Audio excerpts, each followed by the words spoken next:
Kalena dhammat sawanang etamang kalamutamang. Part 6. Pemikul Beban, Sayadaw U. Rewata. Judul Pemikul Beban. Naskah asal Bearers of the Burden. Penulis Sayadaw U. Rewata. Penerjemah Harmoko. Penyunting Paula Kelana. Penerbit Indonesia Widya Carita. Dicetak oleh Triagung Abadi. Desain cover dan tata letak Holland Sukardi. Cetakan pertama Januari 2012. Video part 6 ini merupakan video terakhir dari pembacaan buku Pemikul Beban oleh Sayadaw U. Rewata ini. Baiklah, kita mulai. Di dalam Sutta Beban, Sang Buddha berkata, "Apa itu beban? Seharusnya dikatakan 5 gugus dari kemelekatan." Sedangkan di dalam Sutta Rumah Bertingkat, Sang Buddha berkata, "Apa itu kebenaran mulia akan penderitaan? Itu adalah 5 gugusan akan kemelekatan atau 5 gugusan kemelekatan." Dengan kata lain, mentalitas dan materialitas hakiki adalah kebenaran mulia akan penderitaan. Untuk mengetahui dan melihat beban, kita harus mengetahui dan melihat 5 gugusan dari kemelekatan atau mentalitas dan materialitas hakiki. Kebenaran mulia yang pertama, kebenaran mulia akan penderitaan. Menurut ajaran Sang Buddha, secara hakiki tiada pria, tiada wanita, tiada dewa, tiada Brahma. Yang ada hanyalah mentalitas dan materialitas hakiki. Lalu, bagaimanakah yang dimaksud dengan tiada pria dan tiada wanita? Di dalam pengertian konvensional, sudah tentu terdapat pria dan wanita. Tetapi secara hakikinya, ini tidaklah benar. Untuk bisa menyelami maksud Sang Buddha dan memahami sepenuhnya ajaran beliau, kita harus menembus kebenaran mulia akan penderitaan. Itu dikatakan demikian agar kita mengetahui dan melihat 5 gugusan kemelekatan. Ini berarti bahwa kita harus menembus mentalitas dan materialitas hakiki. Tetapi, bagaimana kita bisa mengetahui dan melihat mentalitas dan materialitas?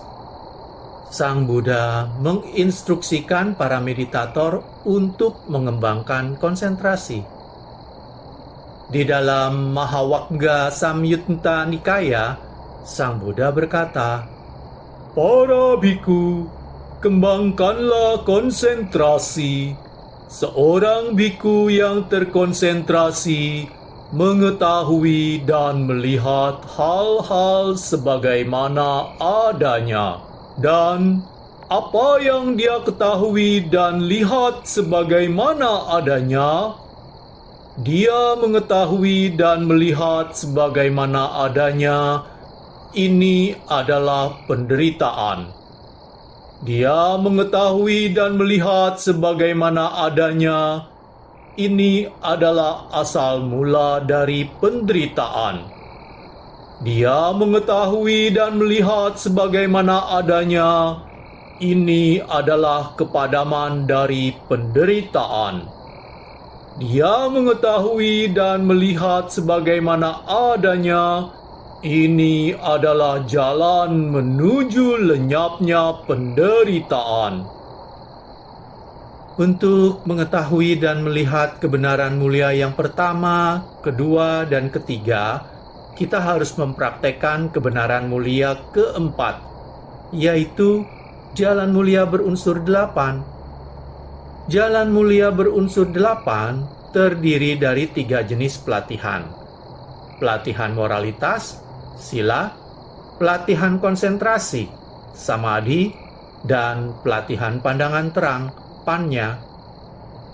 Sila dalam kurung ucapan benar, perbuatan benar, penghidupan benar. Samadhi dalam kurung pengupayaan benar, perhatian benar, konsentrasi benar. Panya dalam kurung pandangan benar, pemikiran benar. Kita menjalankan pelatihan moralitas sila untuk mengembangkan kemurnian dari perbuatan jasmani dan ucapan.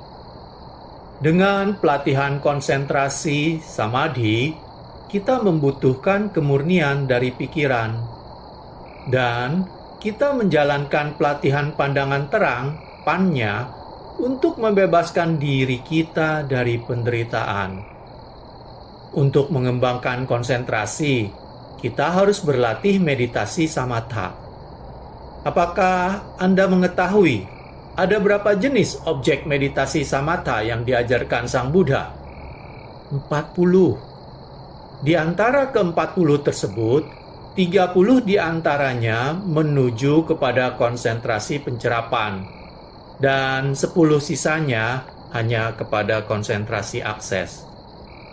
Jadi, dapat kita katakan bahwa Sang Buddha mengajarkan 40 jenis objek meditasi samatha untuk pengembangan dua jenis konsentrasi yang berbeda, tetapi berkaitan, yaitu konsentrasi pencerapan dan konsentrasi akses. Konsentrasi benar adalah salah satu jalan yang muncul pada jalan mulia berunsur 8 yang menyeluruh dari Sang Buddha. Tetapi, apa itu konsentrasi benar? Di dalam Visuddhimagga atau jalan kesucian, dijelaskan bahwa konsentrasi benar adalah konsentrasi akses dan 8 pencapaian dalam kurung jana-jana, yaitu konsentrasi akses. Konsentrasi benar sangatlah penting. Tanpa konsentrasi, tidaklah mungkin untuk menembus hal-hal sebagaimana adanya. Ketika kita menjalankan pelatihan konsentrasi, kita harus berlatih dengan salah satu dari objek meditasi, di mana dengan objek tersebut kita dapat mencapai konsentrasi akses ataupun konsentrasi pencerapan. Di sini, di pusat meditasi Pa'auk, kita biasanya mengajarkan sebagian besar pemula dengan perhatian murni terhadap nafas atau anapanasati. Ketika konsentrasi mereka berkembang, mereka mencapai konsentrasi pencerapan penuh yang sangat dalam dan bertenaga. Akan tetapi, jika ada meditator pemula tidak dapat mengembangkan konsentrasi melalui anapanasati, maka kita secara alternatif mengajarkan mereka meditasi 4 elemen. Dengan meditasi 4 elemen, meditator dapat mencapai konsentrasi akses. Kita harus berusaha semaksimal mungkin untuk mengembangkan konsentrasi akses maupun pencerapan, sehingga kita bisa menembus kebenaran hakiki. Tanpa adanya konsentrasi akses ataupun pencerapan, kita tidak akan sanggup untuk melihat mentalitas dan materialitas hakiki. Secara sederhana, ini dapat diartikan bahwa kita tidak akan bisa menembus kebenaran mulia pertama, kebenaran mulia akan penderitaan. Kita tidak akan sanggup untuk mengetahui dan melihat hal-hal sebagaimana adanya. Di Pa'auk, terdapat banyak meditator yang telah menembus mentalitas dan materialitas hakiki. Mereka mengerti pentingnya mengembangkan konsentrasi agar dapat mengetahui dan melihat kebenaran hakiki sebagaimana adanya. Meditator-meditator tersebut telah melihat hal-hal sebagaimana adanya. Juga terdapat banyak di antara kita yang telah menembus mentalitas dan materialitas hakiki. Namun, mereka melanjutkan untuk berlatih secara bersungguh-sungguh agar tujuan bisa tercapai. Menurut Sang Buddha, seluruh dunia ini terdiri dari partikel-partikel yang sangat kecil. Agar para meditator dapat melihat partikel-partikel kecil tersebut secara langsung, Sang Buddha mengajarkan meditasi 4 elemen. Apa itu 4 elemen? Mereka adalah tanah, air, api, dan udara. Semua fenomena hidup maupun tidak hidup terdiri dari 4 elemen ini. Ketika para meditator dapat melihat dan membedakan dengan jelas keempat elemen di seluruh tubuh mereka dari kepala hingga ke kaki, dan dari kaki hingga ke kepala, lagi dan lagi, mereka akan mengalami bahwa tubuh mereka bagaikan balok 4 elemen. Ketika hal tersebut terjadi, persepsi adanya diri akan menghilang sementara waktu. Kemudian, meditator tidak lagi melihat badan sebagai diri dan mampu mengetahui dengan benar bahwa badan adalah kelompok dari 4 elemen. Seiring konsentrasi mereka berkembang, tubuh akan secara bertahap memendarkan cahaya abu-abu yang menjadi semakin terang dan terang. Kemudian tubuh akan berubah menjadi blok cahaya. Jika meditator melanjutkan untuk melihat 4 elemen di dalam blok cahaya tersebut, akhirnya itu akan terurai menjadi partikel-partikel yang sangat kecil yang muncul dan padam dengan kecepatan yang teramat sangat cepat. Adalah pengalaman yang sangat luar biasa untuk melihat partikel-partikel kecil ini. Tetapi si meditator masih hanya melihat konsep paling halus dari materialitas konvensional tersebut. Dia belumlah melihat materialitas paling hakiki. Pada masing-masing partikel, terdapat paling sedikit 8 aspek dari materialitas. Kedelapan aspek tersebut adalah elemen tanah, air, api, angin, lalu warna, bau, rasa, dan sari nutrisi. Hanya di saat meditator bisa menganalisa kedelapan aspek dari materialitas satu persatu pada masing-masing partikel, mereka dapat mengetahui dan melihat materialitas hakiki. Segera setelah meditator dapat melihat dan membedakan 4 elemen secara internal di dalam tubuh mereka, hingga mengetahui dan melihat kebenaran hakiki, mereka lalu diinstruksikan untuk beralih pada melihat dan membedakan 4 elemen secara eksternal. Sewaktu mereka sanggup melihat dan membedakan 4 elemen pada bangunan, mereka hanya melihat partikel-partikel kecil. Segala sesuatu menjadi sama. Di titik ini, pria, wanita, pohon, dan semua bentuk konvensional padam dari keberadaannya. Segala sesuatu dan semua orang menjadi dan terlihat sebagai kelompok dari partikel-partikel kecil. Ini adalah pencapaian dari pengetahuan yang sebenarnya.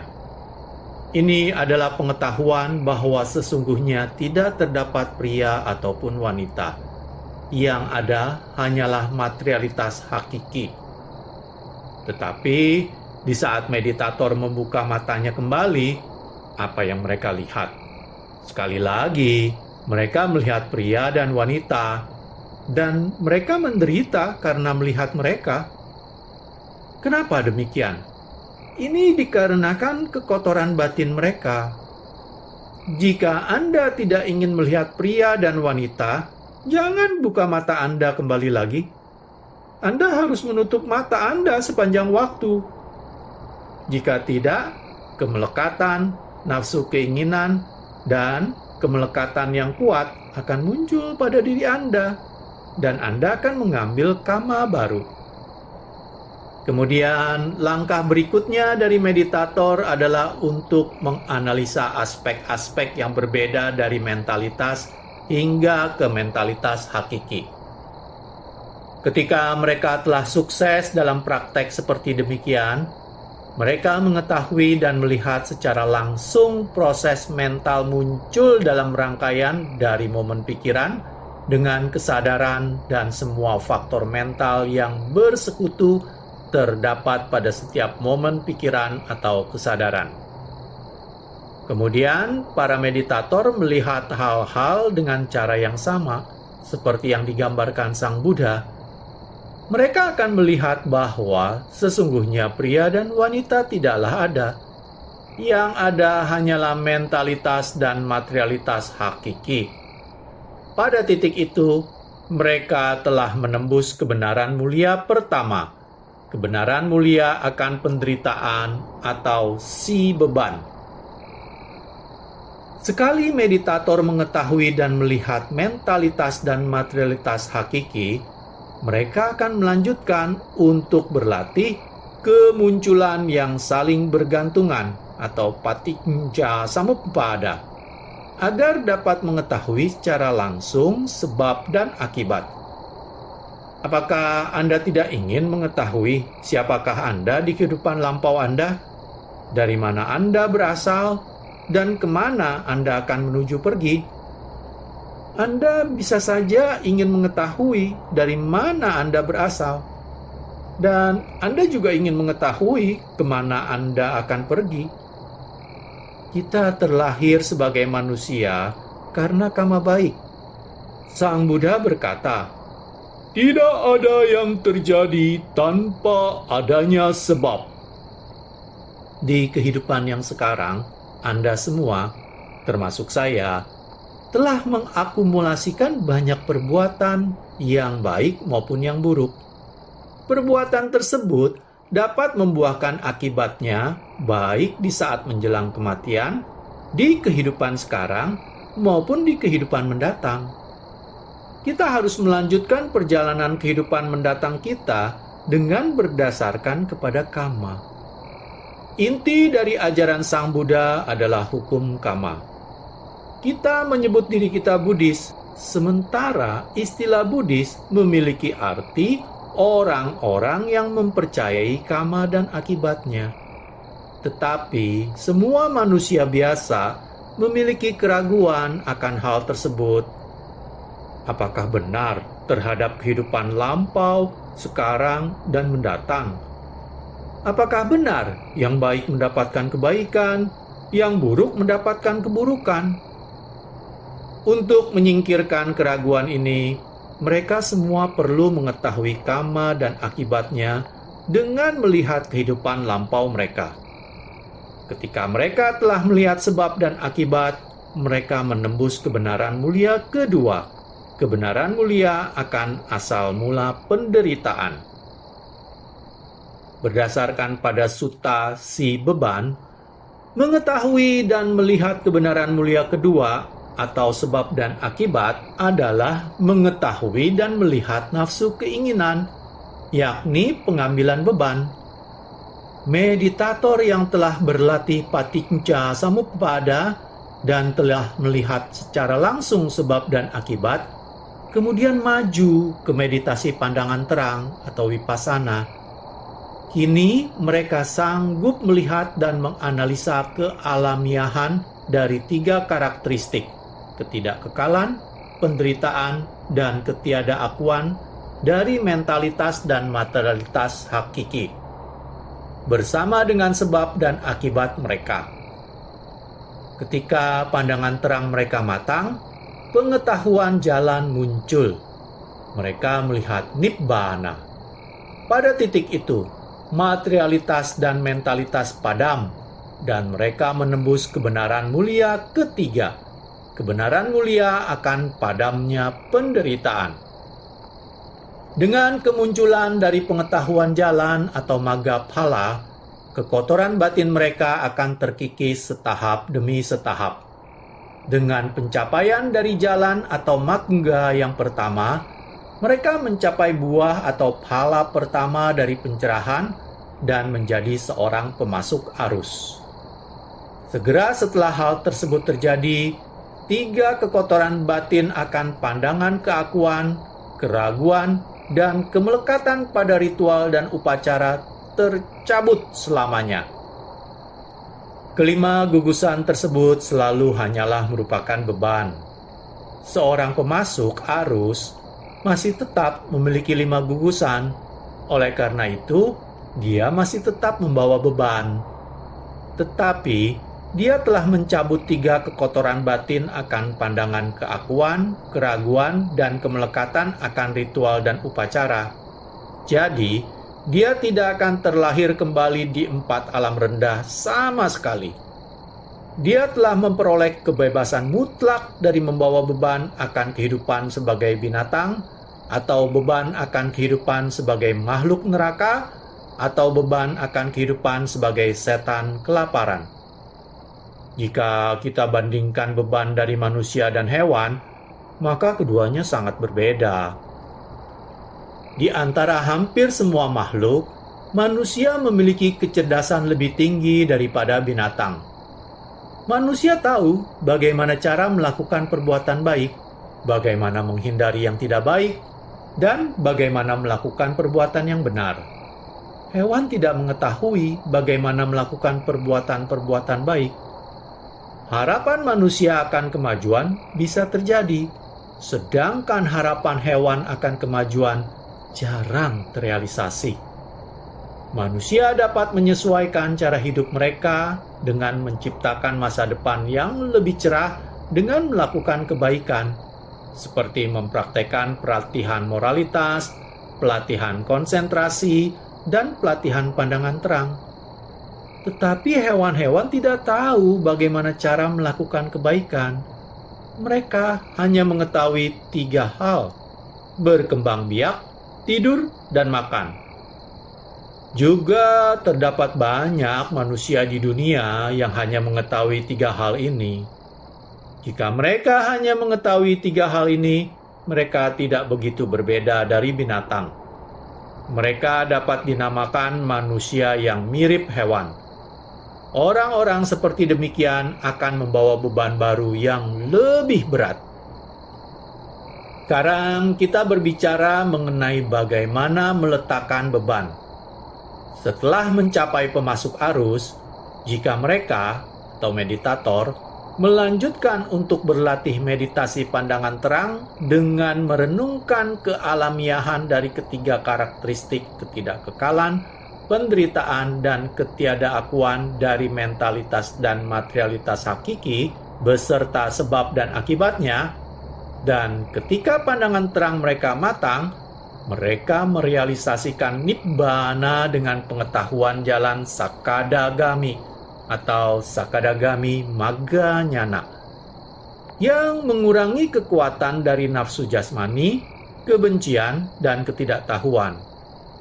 Kemudian mereka merealisasikan Nibbana dengan pengetahuan jalan Anagami atau Anagami Magga Nyana yang dengan seutuhnya menghancurkan kebencian dan nafsu indriawi. Kemudian mereka merealisasikan Nibbana dengan pengetahuan jalan Arahat atau Arahata Magga Nyana yang menghancurkan seutuhnya kekotoran batin yang tersisa seperti kesombongan, ketidaktahuan, kegelisahan, kemalasan, dan kelambanan. Maka mereka mencabut semua kekotoran batin tanpa tersisa. Mereka terbebaskan dari nafsu keinginan.